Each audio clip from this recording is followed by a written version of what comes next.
Hello to everybody who's already joined us. We're a little bit early at this point. We're going to ask everyone to stay on mute and we'll continue to let everybody in as they sign in. So we're trying to get ready and have people in early. So thank you for joining a little bit early, but we will be not starting until 10 o'clock or just a few minutes after. So.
Hello, everybody. It's 10 o'clock and we're going to get started. We're going to give maybe one more minute to see if there's a few more people that are going to join us, and then we'll get started in the presentation. If you could, as we're waiting here, maybe you could in the chat go ahead and feel free to start by just listing your name and organization of who you represent. If you feel comfortable, it allows us just to kind of track that a bit. We'll wait for, like I said, one more minute, and then I'm going to get started here.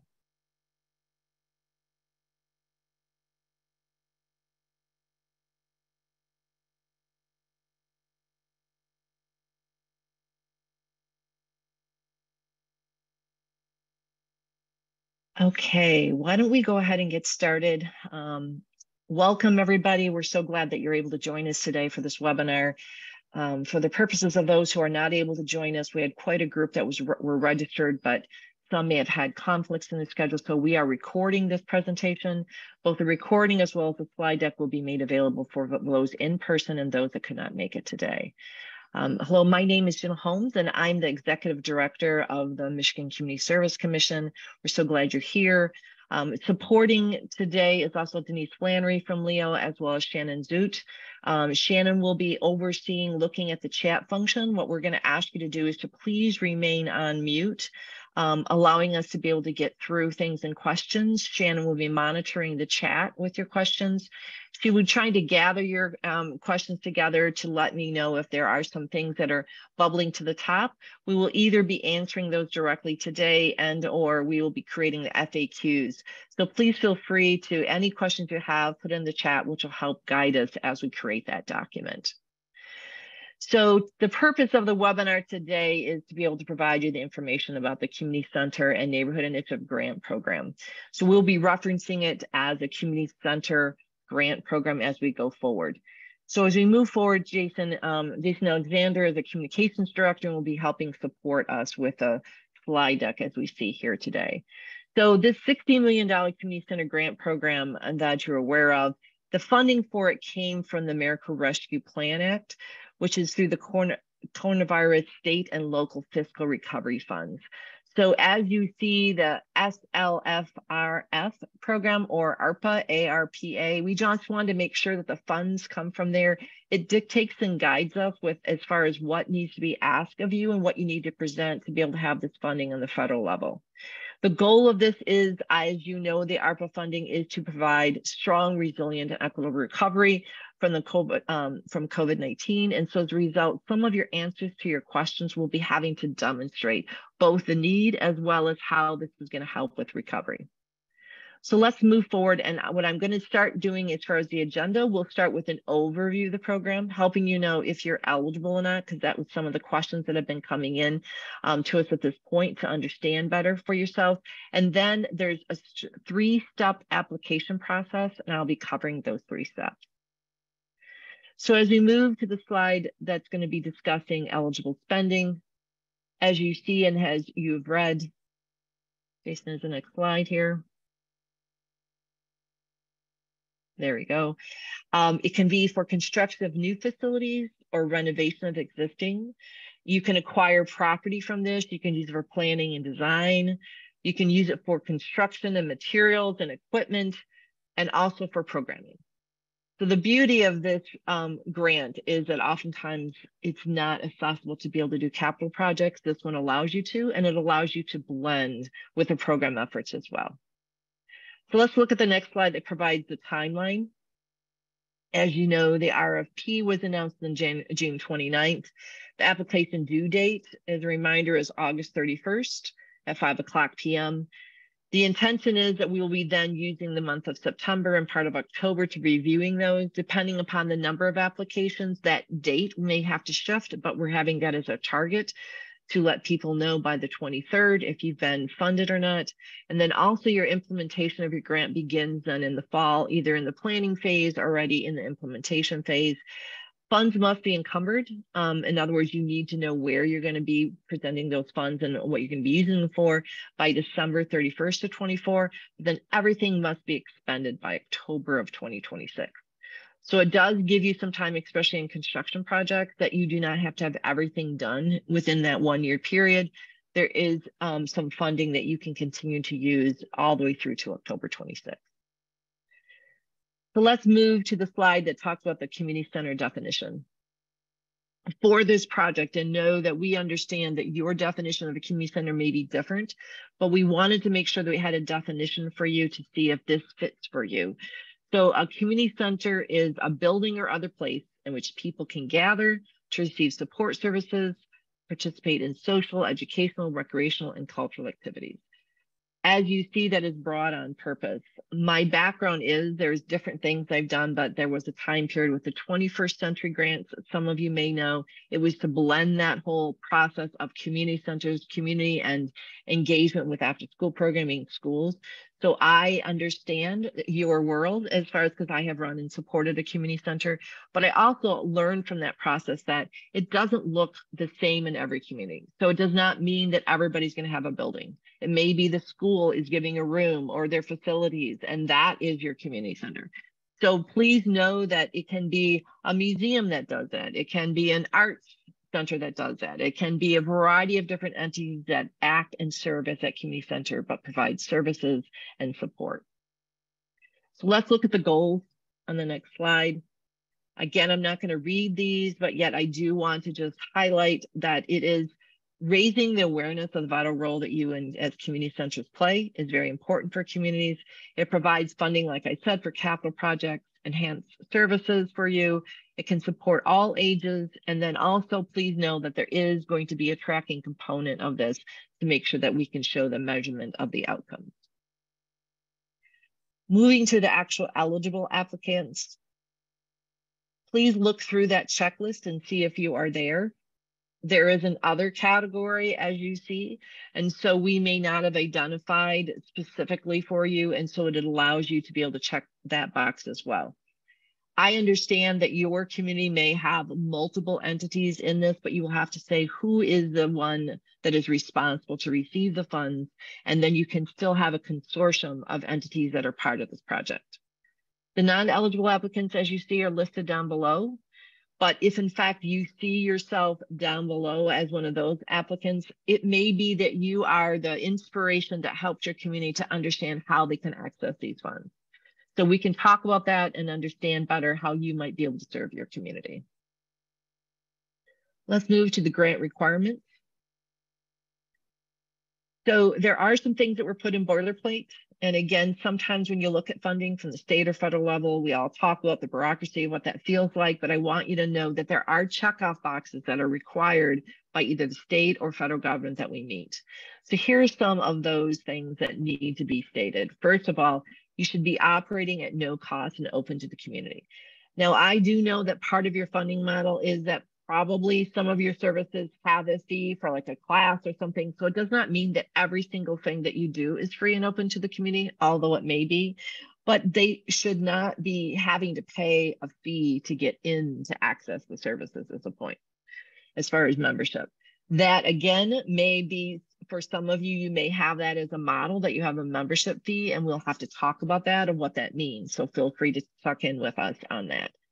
Beyond that, as we said, you have to demonstrate the negative impact that COVID-19 has had on your community. You have to be compliant with regulatory entities. You have to be financially stable and demonstrate that. And if you are a 501c3, you would have to be demonstrating your certification for that too. Okay. Now let's move on to what you must provide. It was listed in boilerplate. These are the services that at least one of those must be provided as part of your project. It doesn't mean you have to do all of them. You could do all of them, but you must check at least one of these boxes for you to provide. So if you are doing other services as part of your community, then look at these and identify maybe there's a partner that can work with you to identify as far as what that might look like. Let's look at the priorities next. One of the priorities that was defined was that at least 50% of these total grant awards from the department must be given priority proposals that are below the average median income. When you get to that part of the application, you will see that we actually put a link in that allows you to go to the service area that you're supporting, and you'll be able to see if you are in and listed as one of those that are below the average median income. If your communities that you serve are not in this category, it doesn't mean you can't apply. It just means that you're not going to meet that 50% priority. But everyone should be thinking of what is it that you do to serve your community, to lift people up out of poverty. And the two areas that you can be looking at that is both of the ALICE population, and there's a link to define that, as well as what are the goals that have come out of the Poverty Task Force. So in your program, you're going to have to be identifying how you do lift people up out of poverty and how you offer some support in some capacity. And I have a couple more things that I'm going to cover, and then I'll pause to see if Shannon has any questions. The next section that I wanted to cover is sometimes it's good to understand, well, what is this review process and what will they be looking for? So what I did is I pulled out some of the different pieces. It doesn't mean that these are the only things that are going to be reviewed, but I wanted to make sure I had those pop up so that you knew. We are looking to see, is there community support of your plan? There may be that you did a whole community engagement process, and or it may be that you are getting letters of support in some way. You have to identify how you're meeting community need, making sure your goals are clearly outlined. But one of the things to think about too is when you create your budget, are the costs that you're asking for, the funding, does it align with the number of people served? So if you're asking for $2.5 million completely, that as the top limit, but then you only show that you are able to serve 10 people, that does not have a good cost analysis basis there. So be thinking of that. The next thing in the green in the second layer there is energy audits. We're looking at the goal that the governor has set for the Michigan Healthy Climate Plan. And one of those is to look at how we can all have, as far as renewable energy or energy, in a way that is sustainable. So we're going to be looking for an opportunity to be able to provide you an access to energy audits, which will allow you to think of your functioning if it's a building, if in fact how you can change that to be more sustainable, how you can actually put equipment in that would actually lower your cost for the future and also be good and green, and then also provide support for your community in that as well. You have to be timely and demonstrate that you can be and meet because the timelines that I gave you, the federal government will not allow extensions beyond what we have. We have to have those funds expended by that time period. We're looking to see if you're sustainable as a project. There are not specific, and I'll cover that in a second, specific match funds that are required, but we do want to see that you're able to leverage some additional funds. What does that look like for you to sustain this project as it goes forward? What is your DEI or cultural competency? How have you identified that? This could be an opportunity if you wanted to explore and go beyond what you're doing, that this might be a way to fund and support it, but also just tell us what your plan is or how you're doing with that. And then the last two goals, as I've mentioned already, is the Poverty Task Force goals and actually lifting underserved populations. So the financial elements on the next slide, just to reiterate some of these, is that we encourage blended funding, but there is not going to be a match requirement. So we will ask you for what those other things are and if you are putting in match. But as you know, in federal grants, if you require a match, then you actually have to have explicitly show how that is, and it becomes more cumbersome, and that causes some of that bureaucracy that we spoke of earlier. So at this point, we're asking for blended funding, but we are not going to ask for a specific match amount. You are allowed to receive other ARPA funding, but emphasize, please, you may not use this funding for a program that you already received ARPA funding for. So if you launch a program or you ask for funding for a building construction and another ARPA funding, you can't ask for the same project to be funded through ARPA. So please know to double check what type of federal funding you received. If you received ARPA funding, we can assist you with that as well, but you can't do it for the same programming. And also in the financial elements, you have to demonstrate that you can carry this out and the responsibilities. So 2 more slides before I then ask Shannon for a couple questions. In this next slide, what I wanted you to see is what is the opportunity that is before you. So you are able to ask for between $150,000 as a minimum and up to $2.5 million. So this grant process is a little bit cumbersome because it's so wonderful of what it's able to offer you.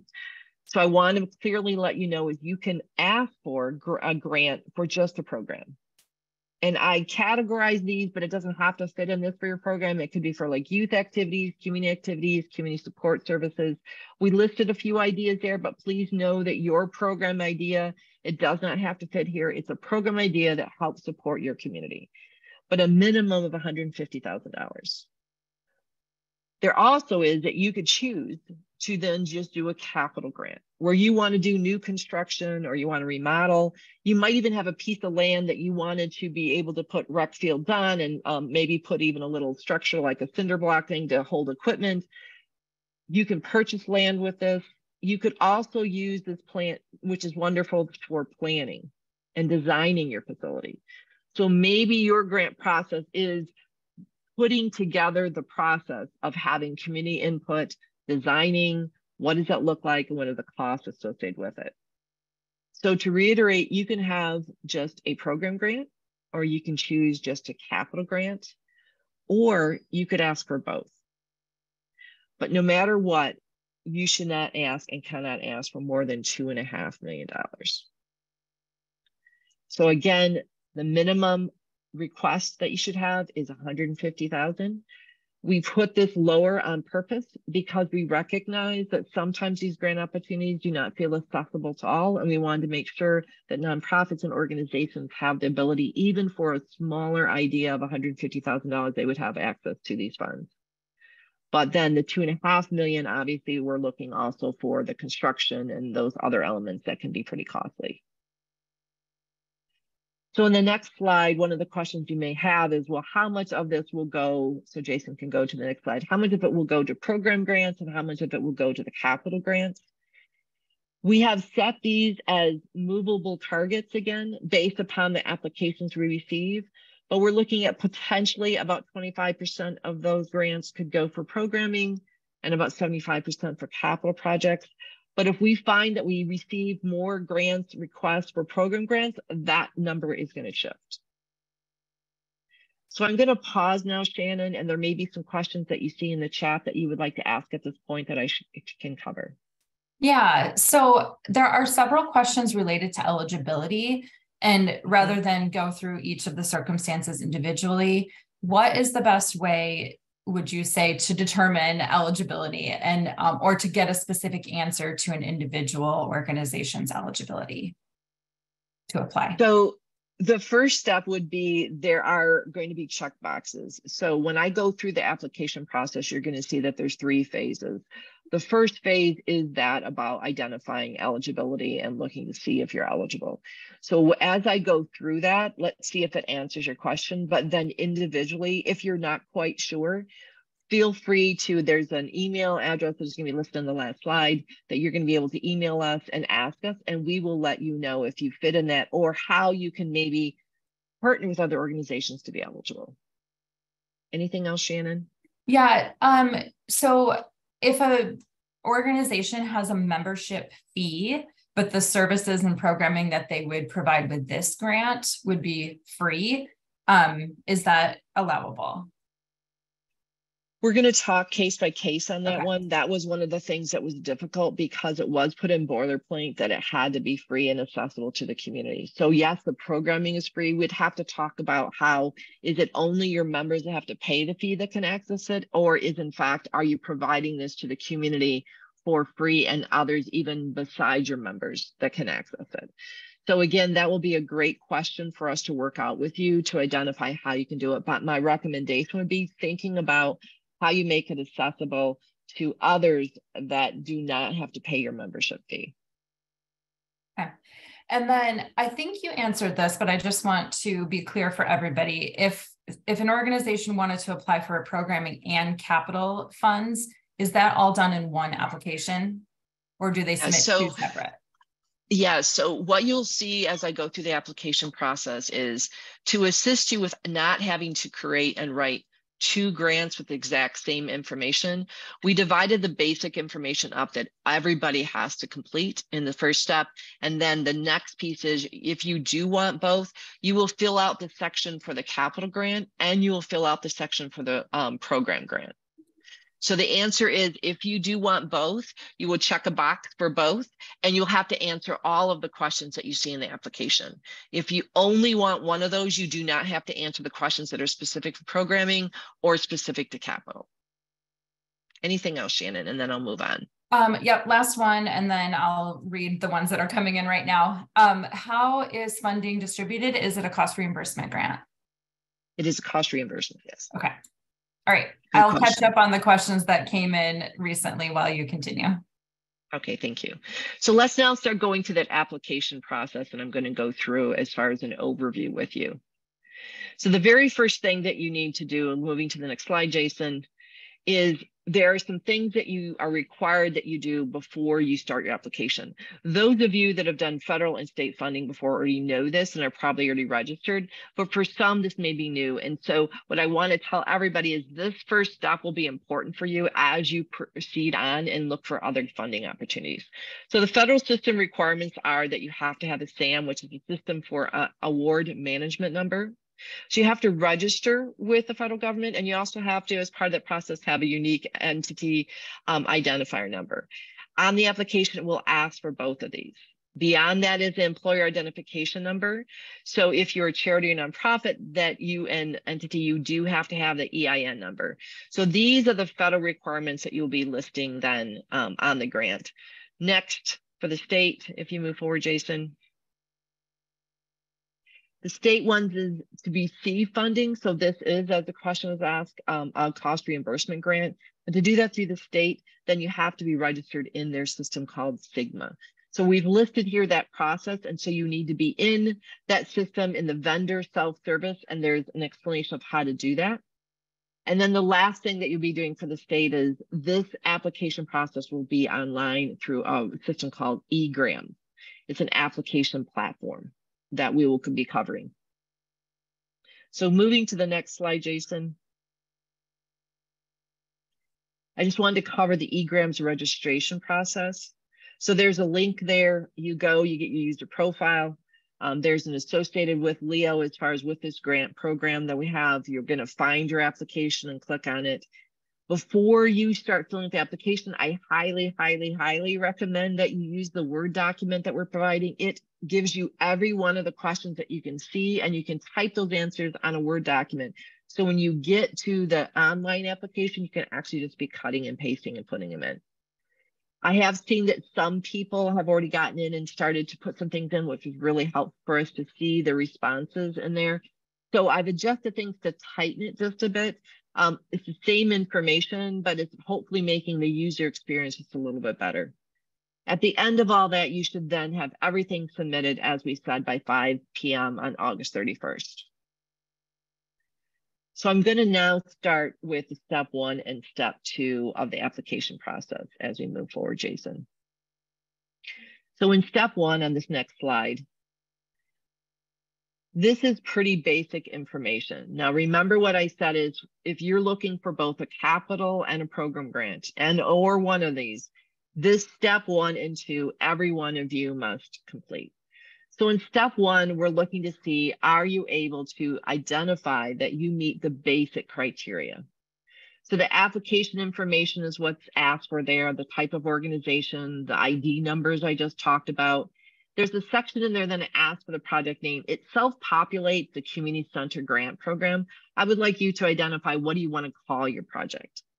If it's such and such community center, as far as the name of your community, or if it's a such and such program, like a STEM program or a mentoring program of what such and such community. Please identify and name that. And then when is the start and end date? What is the amount of funding that you need?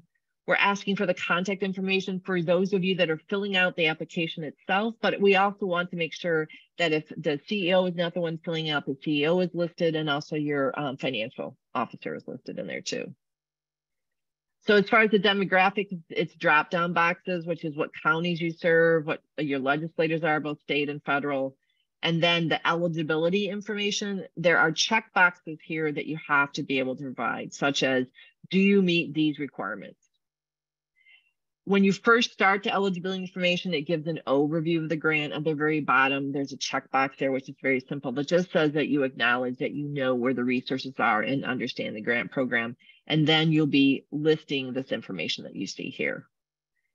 This is the information that is needed to review for us to determine if, in fact, you are eligible to move on and for consideration. So then there will be a review team that will be reviewing the application information in step 2 and step 3. And there will be points. So there are no points associated with this. These are just, this is just required information to make sure that you're eligible. And to answer that question earlier, by filling out and being part of this first step, then you can ask those questions to determine if, in fact, that you have been able to fill out everything necessary to be eligible. Moving forward to the next for step 2 process, what you see is that you're going to be asked some information about what is your capacity.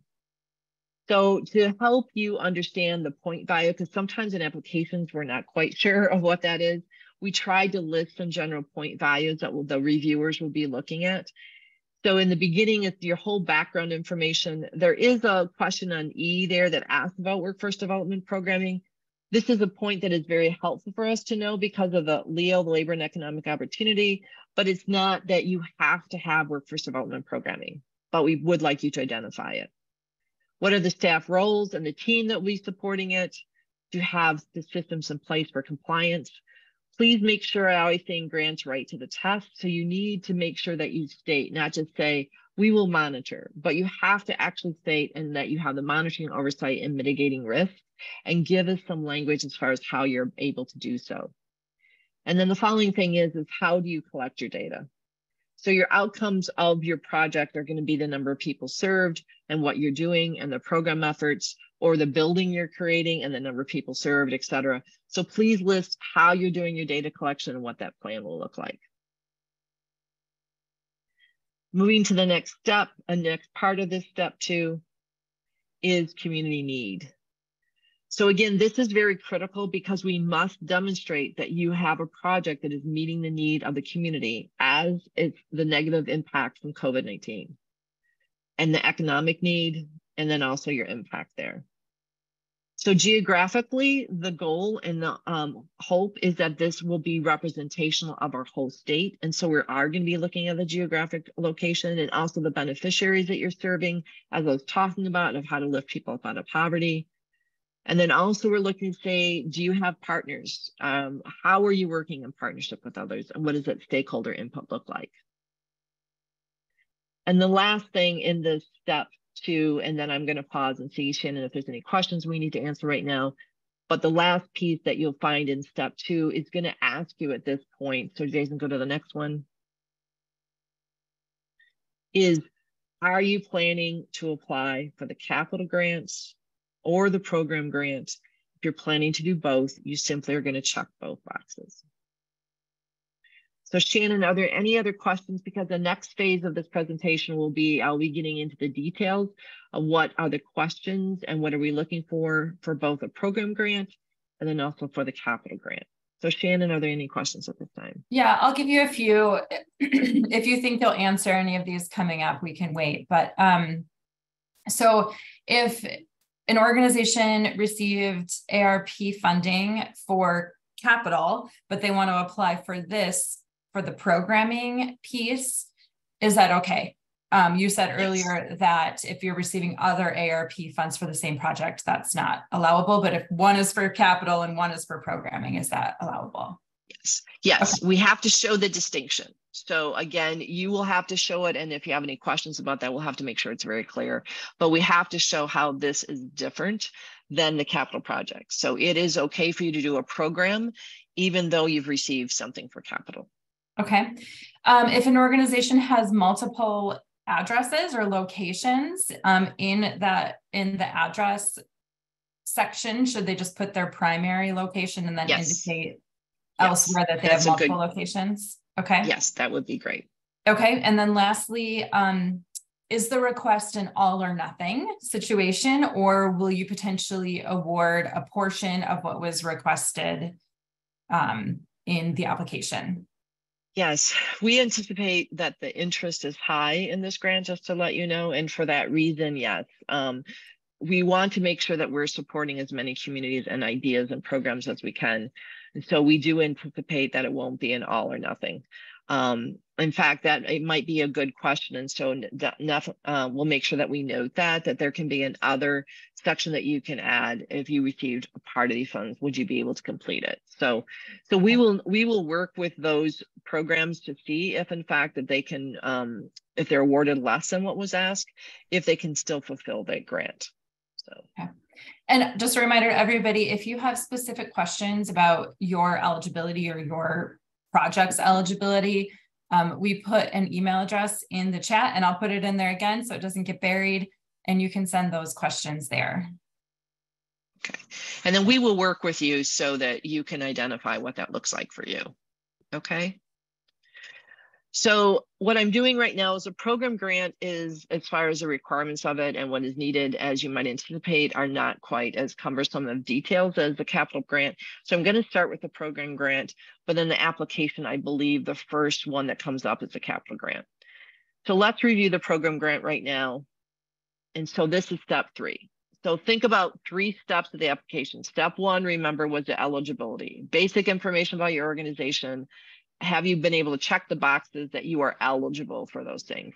Step 2 is looking at your capacity and making sure that the need is there and you're describing that, right? As far as who that is, what that is and how you're serving. The step 3 is your idea. So if you're thinking of a program grant, the very first thing is the description of your project and clearly describing it, how it's going to be effective and significantly addressing an issue that's there in your community and how it is aligned with best practices. Question 2, moving on, is what is your intervention? Just describe that and how it's likely to lead to your outcomes that you're hoping for. And also, what is the program design features that include reaching that underserved population?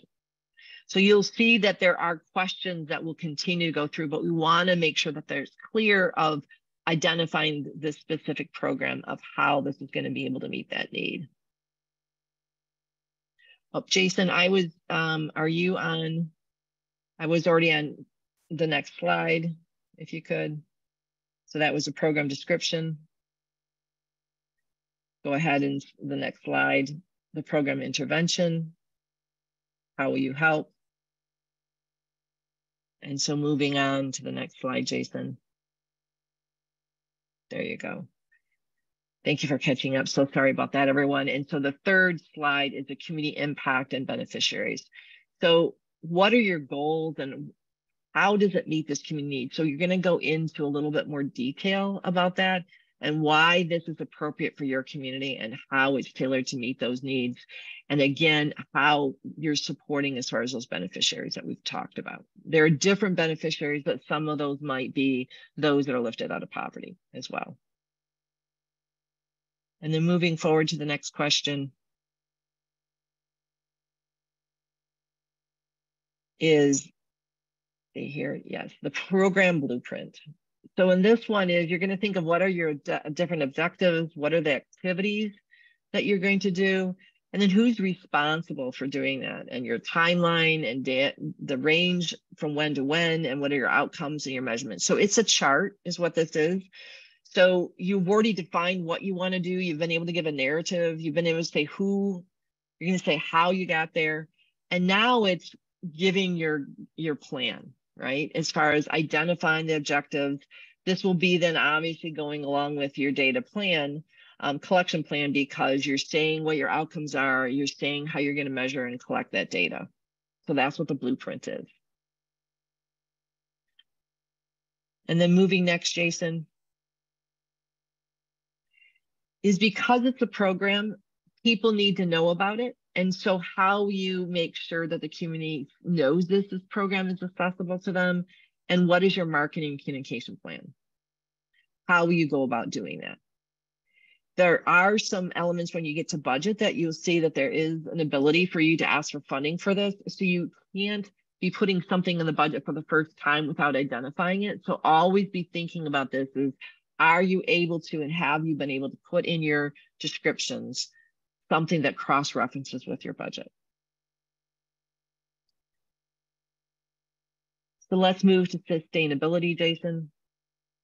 So with this, we're looking at outlining how it's going to be sustained and scaled possibly. You don't have to scale this. If you have a program that is intended to meet a particular number and you know that's what is the need and that's what your capacity is, that's fine. If you do think it's a smaller project, piloting it, and then you want to scale it within time, you might even want to ask for as far as a certain amount of money that you know you're going to use throughout that time period like we talked about. But you then also ask the question of how will you maintain the investment and for how long? What is this going to look like? Is this a program that you're going to try and you're going to be done with? Or is this something that you really want to invest in the community and this will be a long-term result? And the last thing is, typically in organizational models, volunteerism is part of it. And so we do want you to think through, do you have volunteers in your organization? And will there be volunteers as part of this? That could be new volunteers you're creating and projecting and or continuing with the volunteers that you have. The commission, the Michigan Community Service Commission, this is one of our strong points of being able to support you in that. And so we will be able to help you with this process. And so next, let's move to the budget. So I just listed on here, you have both a project budget and then they'll be asked for the project narrative. Those of you that have done federal funding, you know that the federal government requires that you can't say, I have 150,000 and I'm going to put 10,000 into supplies. And that's all you say. You actually have to, in your narrative, specify your supplies. And I know that sometimes in filling out grants, and we have the same thing, the commission, because we receive federal funding, is that sometimes that is a frustration. But think about your supplies and what you intend to spend it on, and estimate the amount and what it is. And so you can put a dollar value with each of these things. So obviously we intend that some of you may be choosing your programming to have salaries and benefits. You may not, but we've listed that obviously as a category. Supplies, as I said, mailings, if you are going to be sending something out, or if there's other type of communication that you're doing and costs that you could put there. There's an advertising section. But also for some of you, you might be either providing trainings, and so you have to have a consultant who's going to provide it and the cost of that. So how many of those trainings you're going to provide? It may be for your team that you need to provide this training to be able to make sure the program is strong. But again, list the number of training, the number of people that will be receiving it. And then also looking at contracted services, listing what those will be. I know for some of us in the nonprofit world, the value is to have contracted services, and that allows us to launch programming and to support the programming so staffing then can pick it up from there. And then also technology. We listed that also as computers, cost of online services, platforms, et cetera. So I'm going to pause here to see, Shannon, for the program grant. Are there any questions, excuse me, that are popping up about the program grant? Not specifically about what you covered most recently. There was one question about whether you could apply for future ARP funding for the same project. And my assumption is that it would depend on that future grant opportunity and their criteria for that. Right. So the federal government has stipulated that ARPA funds, no matter what, you can't have different sources for the same program going for it. So if you are looking at this program and then you're hoping to then apply for another grant opportunity, if you receive this for this project, you can't then ask for that other project to have the funding. So for example, there was the impact grant that some of you might have applied to for the programming grant. And so that is being reviewed, as you know, at this time. So for some of you, you might be thinking, is it possible for me to put in a program grant, even though I'm still waiting to hear if I've received this other one? The answer is yes. And then as a result, though, if you receive the program grant through the impact through LEO, you would not then be able to receive this. And we will cross-reference that of the ones that we know. But for you, whoever in your organization is applying to different grants, they need to keep track of that. And just so you know, that's for all type of ARPA. It's very important for you to not have the same program have different sources of ARPA coming to you for that particular program or project. Hopefully that's helpful. I do see a couple things about the program grant now. Can you provide client assistance that is paid to a third party on behalf of the client? So their example is SAT test prep fees. Okay. So you're asking is if your program is to help students be able to form as far as on the college entrance exam and SAT, and then you're going to ask a contractor to come in and provide the support services. I would assume that would be in the contractor role. But again, please work specifically with us, and we will make sure that what you're describing here is I'm understanding clearly, and then I'll make sure I provide the answer that's stronger for you if necessary. Okay. And then if they offer professional development as a benefit, should that be listed under benefits or trainings? So if you're using the grant funds, good question. If you're using the grant funds for training for your staff and for team, so let's just come up with something you wanted to train on, which is maybe it's for your whole team in diversity, equity, inclusion, and you want to do something in that area, I would say list it as a training because it's for all staff instead of listing it as a benefit. But if there's a certain amount of benefit that you're looking for to send someone to a training, to me, I would still list that under accessing for trainings, but we'll talk about that to make sure it's the right place. Please know if you put request or budgeting things in one category, the whole product is strong, we can identify those questions. And so sometimes what we call is afterwards, there's clarification, and we'll make sure that where you're putting and asking for those funds, that they will fit correctly. So don't worry if you put it in one section and it's better in another section. We can work with you during the clarification time period. We just got clarification about the client fees or whatever, the SAT prep question. So I don't know if you want to answer this now, but they clarified that it might not be a contractor coming in for all students.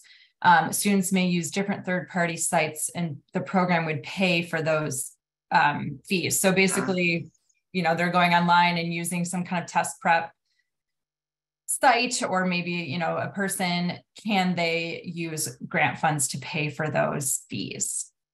I think that's a really good question. And what I would like to do is explore that a little bit. So make sure that we capture whoever's asking that. It sounds like you did, Shannon. And then let's work together with you to understand that. And then we'll put that in the FAQ. So if other people are looking at that or a similar program to that, then make sure that it's clarified for everybody. Okay, great. Are we good? I think that we're good for now. Yes. Okay, so what I'd like to do is move on. And so the next slide, one of the things I want to clarify, and this happened, we saw this happen in the Impact Grant, is in the eGrams, what it does is each time you complete a page, you have to hit save and move to the next page. And so you're saving, moving to the next page, and you're continuing on. At the very end of this, you have to certify before it's submitted. Some people didn't realize that it was really close to the deadline. And so as a result, it caused some challenges. So I want to make sure that everybody understands that even though you've hit save for each one of those, you have to also at the end ask you for that certification. And so before you submit and have everything all set, make sure I recommend that you hopefully are doing that submitting process, not at 4:59, just before the 5 o'clock deadline, and then all of a sudden have a surprise. But I do understand that sometimes technology is not our friend. So I wanted to give you that as a hint and a tip to help you out. Okay, let's move on to the capital grant. So in the capital grant, as you see on the next slide, Jason. There we go. So in the capital grant, in the beginning, you're just gonna have to describe it. We need to see, again, the points as far as your description, the impact, offered, the beneficiary, objectives and activities. Then 5 and 6, though, is what I wanted to cover because I think the others are pretty straightforward. One of the things the federal government asks in ARPA funding, which is very interesting, if you use funds for ARPA for capital, they want to ask why, that you are choosing to build new instead of renovating your current. You have to actually demonstrate that it's better or the reason why that you're doing it. So the questions that you see here is you actually have to spell that out, because that is something that if they look at our granting of how the state awarded these funds, we have to be able to demonstrate. We asked a question and there was an answer. So you have to say, as far as why the existing equipment and facilities would be inadequate, why you're choosing either in a remodel or brand new to go for it, explain how the policy changes or additional funding for programming services would be inadequate. So again, the questions they're asking at the federal level for the ARPA funding is, why are you choosing to do it? And so then they also ask you to have a comparison. And so instead of just saying, I'm going to ask this construction company to do this for $2.5 million, they would ask you to be able to do a comparison. So again, we will work with you on that in the scope, but this is allowing you in the narrative to be able to explain as far as how that comparison was done, and actually as far as why this is the best option of why you're proceeding forward. So in the next slide, you'll see that it's asking for, now you are going to tell us if you're doing new construction or renovation. And then the scope list is basically, let's say you're choosing renovation and you're choosing to put a new bathroom in or renovate the bathroom, you're going to put and renovate the kitchen, you wanted to do such and such, in your facility. So your scope list would be, what are those things you're planning to do in your renovation? If it's new construction, then you have to be giving details, such as how large is the facility? And what is it, the square footage and all those other things. You're going to have to be listing the scope of your project and be able to give some description. It's a chart that you can just list those things in. So it's not asking for a huge amount of narrative, but you do have to have some narrative in there. It does also ask how you will maintain that investment. And then because you are dealing with capital and you're looking at what it means to renovate and or build, this is the time to be looking sustainability of what we were talking before. So we will be asking you to say, what does it look like for you environmentally? And is your plan, especially if you're building new, how have you been putting in those type of features to allow for the sustainability for your building and long term?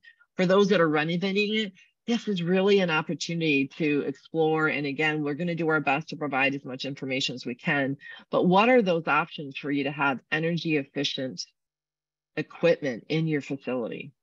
I was at a presentation recently, and there was someone who was able to provide free energy audits, and it was for businesses. So I went up afterwards and I immediately thought of all of you. And I said, can we do something like that for nonprofits and organizations to have these free energy audits, and what would that look like? So we're going to work on that with you. You may already have a plan. This may already be what you're thinking of, but we want to make sure that that needs to be part of the scope of what you're doing.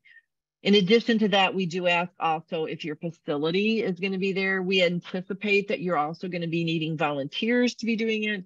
It engages your community. It has them invested. So what is that volunteer management plan? And so that is part of sustainability. There's people power, there's financial power as far as what is going to be supporting this as it goes forward. And then the next one.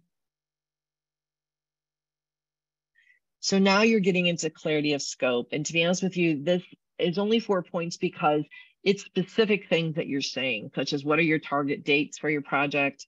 What is your site development plan? There will be a document that we'll give you to allow you to check in what that site development plan is.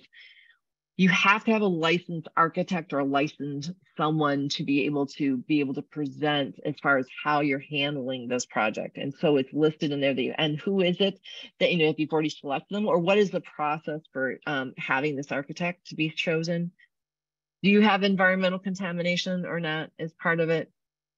What permits have you explored that? What permits will you have to have? What is the process of those? Have you chosen a construction company or not? Or an organization who's going to be doing this work? If you do have the construction plans already set, it's not just the planning, you will upload that. But also, if you're choosing to either build new or renovate, you have to demonstrate where the property ownership is. And next slide, Jason. Is because you are building new or renovating, one of the things we want to look at is to make sure that the facility is accessible for people with all abilities. So with the programming and project that you're doing, Is it accessible, and have you gotten feedback, and are there unique features that you've done? Again, there are different entities that we've listed that you could choose to go to and ask for their assistance, or you may already have this as part of your plan. But we need to make sure that the building and what you're doing is accessible, that people can actually access it. And how would that look? I'm sure you've already been thinking about that. You've already been doing that. That's naturally what you do. But again, we just need to spell it out as well. So let's go to the next slide, Jason. Now here I've listed as far as the project budget and some eligible categories of what you can put the money for. So you can ask for money for that pre-planning. And also, what is that design and oversight, and that process of all of that, if you're doing, is capped for the project at 25%.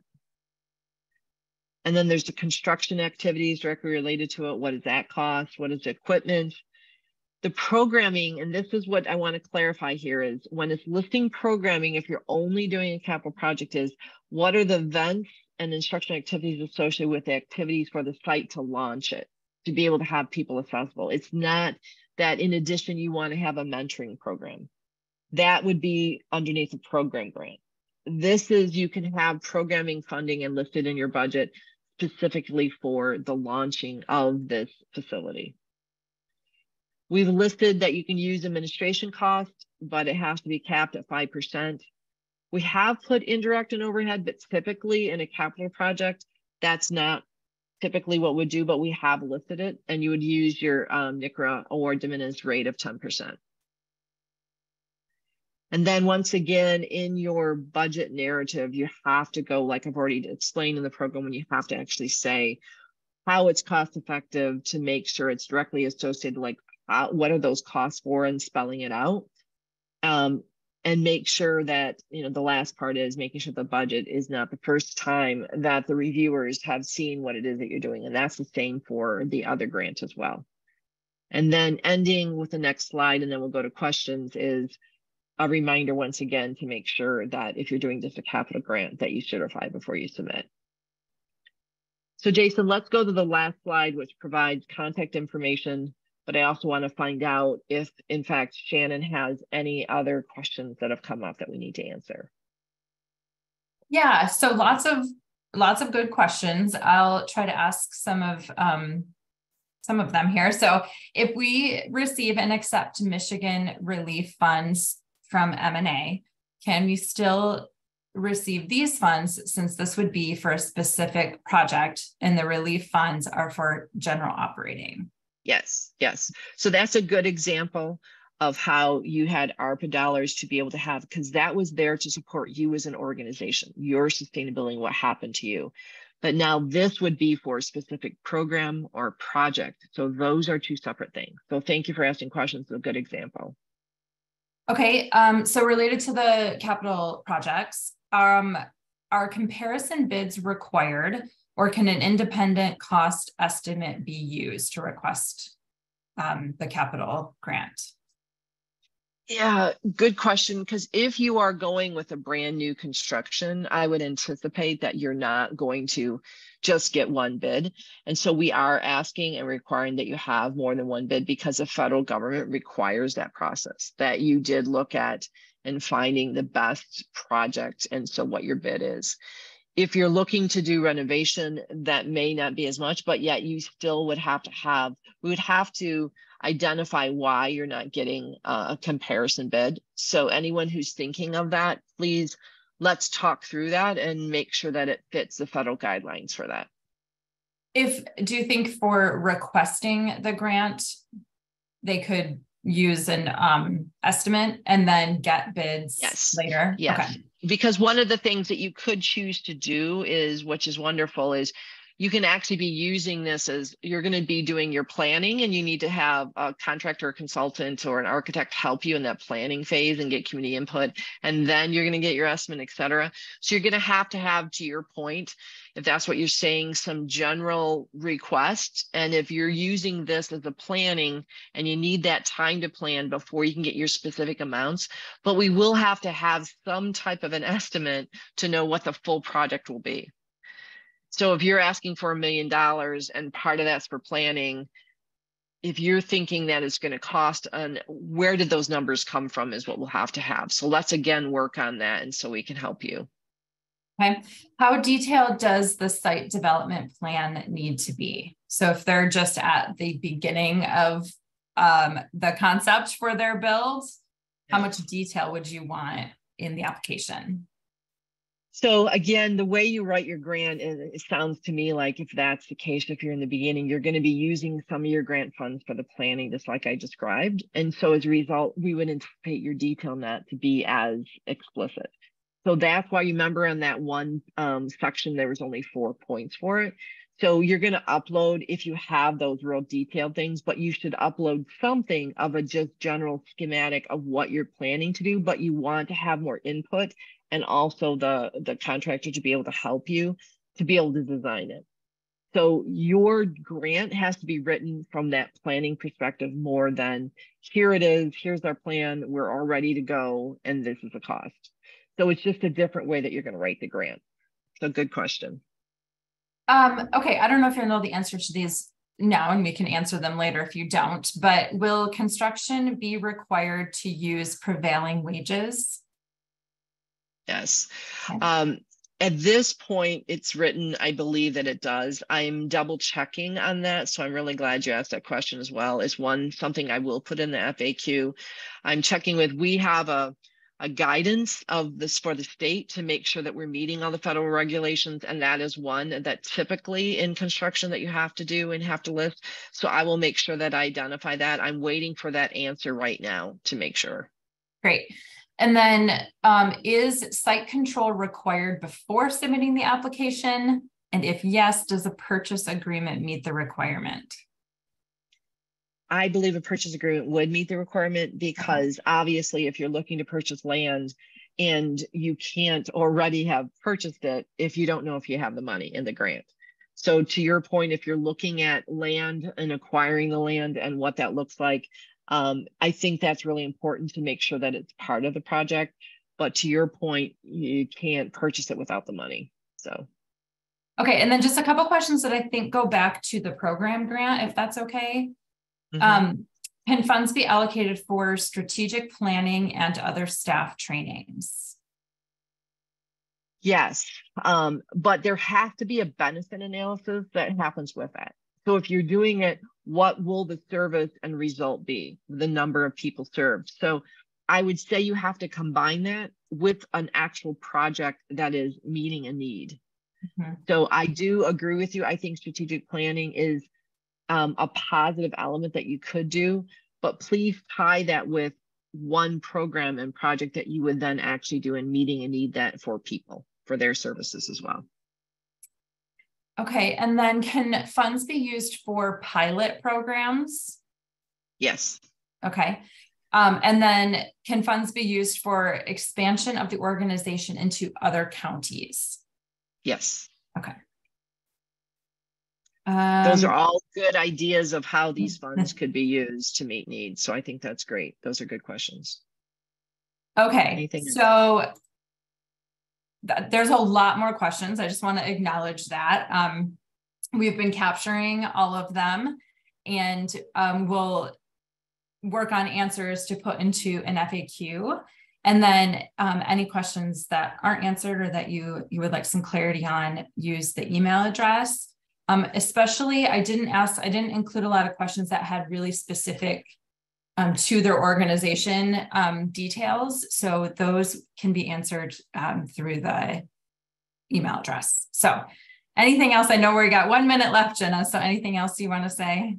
No, this slide, and that's what I wanted to make sure that we are going to be having resources on the website. So the FAQs will be posted there. We have the template that you can use that has all the questions, and you can start filling that out and understanding. We're trying to create a handbook, and that we'll be continuing to add, and that will probably be one of the places FAQs will live. So in addition to that, you see the email. So please send all the questions to that email, and so that we then can log and capture those to make sure that we're following up with that. The application link is listed there. And then the two things I just talked about, that Word document and the application handbook, are listed there as well. So Jason is going to hyperlink, I believe, all this when he puts this into and sends you the slide deck. So it will be there as well as a recording if you want to hear a piece of this again. But please know we can answer those specific questions, and we will look through all the questions and make sure that we find a way to the FAQs or to you specifically to understand it. So one of the things I saw too is if the purchase or the price of your project is more than the $2.5 million, is that okay? And I just saw that really quickly. I just wanted to answer that in the last 30 seconds here, is that the answer is yes, but you would then have to identify, do you have the funds to do it? So the grant cannot be awarded for your project if in fact it does not look as though it will happen. Because then there will be $2.5 million sitting there that will not be expended if in fact there is something that there's a hiccup in there. So think through that. If you do have a project, and obviously some of your projects I anticipate are going to be more than $2.5 million. So you have to be able to hopefully get the stakeholders in line to say, okay, we can leverage this potentially. Are you in? And then you have to identify who's in.